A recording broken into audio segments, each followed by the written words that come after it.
is Jeff Tehan. I'm a quality engineer at Red Hat working on the CloudForms management engine. In this presentation, I will show you how to extract a list of processes running on a Windows virtual machine. By the end of this video, you will know how to configure our CloudForms 4.0 appliance so that it can connect to both the virtual machine and the host it is running on. Written instructions for this demo are available on the internal Mojo page and on the Video QE Wiki website. The links are included in the description field below and at the end of this video. I hope you find this presentation useful. Thank you. Okay, I assume you have a CloudForms appliance up and running and you've logged in. So now what we're going to do is just on this machine, we're just going to take a look at exactly what a Windows process is, just as a quick reminder. Processes in Windows are just like processes in Linux. This would basically be the equivalent of top, only with the GUI overhead.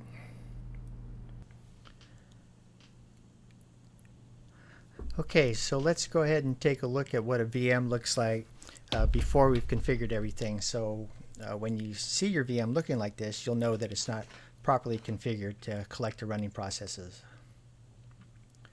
So these are all the VMs I have. What I'm going to do is narrow down the search a little bit to just the guest OSs that are running Windows. You can only collect the running processes on Windows machines, and further they have to be running, obviously, to connect the processes. And then the third thing, the machine has to have an IP address, but that's normally how they're configured anyway.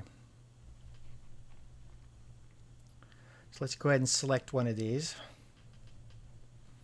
This is one of my System Center instances. As you can see, the operating system is Windows, it's on.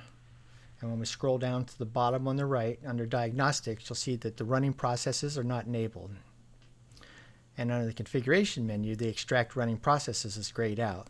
So what we want to do is configure everything so that we can collect these processes from here on out.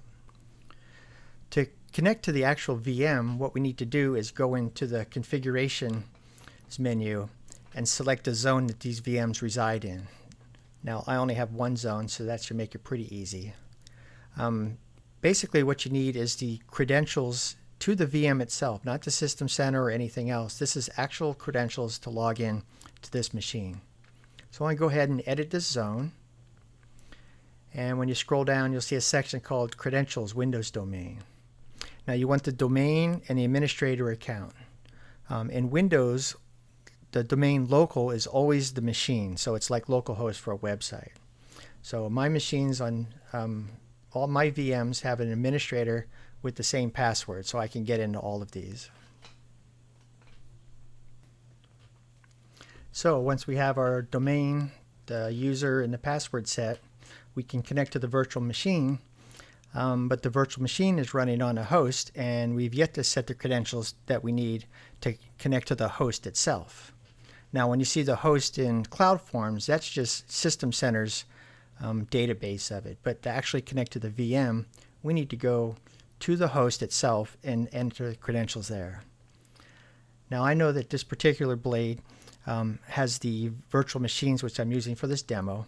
So what I'm going to go do is select QA Blade 26. I'm going to edit this. Also, my demo software is outside the domain, so I need to enter the IP address directly so I can connect to it. But normally the default host name would work for all installations, I would say. Again, the default domain is always local. I always use administrator, but you can use any domain name and any administration account you like. The remote login is what we're actually going to use to collect the processes. So we need to set these values as well. And then I'm just going to put my web services back in because I had deleted all this stuff before this demo so I could show actually entering it in. And we'll just do a quick validation just to make sure that it's connecting and there's nothing wrong with my systems, and there's not. All right, we'll save that. And what I'm going to do now is we're going to go find a virtual machine that's running Windows, that's running, and that has an IP address. So under Infrastructure, Virtual Machines, I'm going to go back, select all the guest OSs. That's actually the machine I want, but I'll just clear this filter out just so you can see that these are all the Windows machines. I can select any of these at this point. As you can see, I have an IP address. The operating system is a Windows operating system, and the power state is on. As you can see here, so what I'm going to do is I'm going to scroll down again to the diagnostic section, and you can see the processes currently aren't available. So under the configuration menu, now that everything's connected properly, I can extract the running processes for this VM.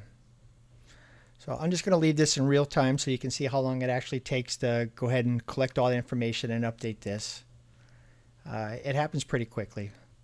I might have to refresh once or twice, but we'll see. And there are your running processes from less than a minute ago. So these are all the processes that are currently running on that virtual machine, large Win12D template. So I'm going to go connect to that host, and we'll just take a look at that VM, and we'll see if the number of processes is approximately correct. Now keep in mind that actually logging in to see how many processes we have spawns another processes, so I expect to be off by 1 or 2 here. So we go to the task manager, we're going to show all the processes, and what do we have? We have 3, 10, 33 processes running on here. And we'll go back and check the VM out.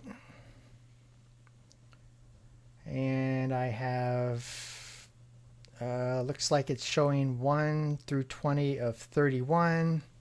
And there you have it. I have 31 processes here. So there you have it. That's how you extract the running processes from a Windows VM. Thank you very much.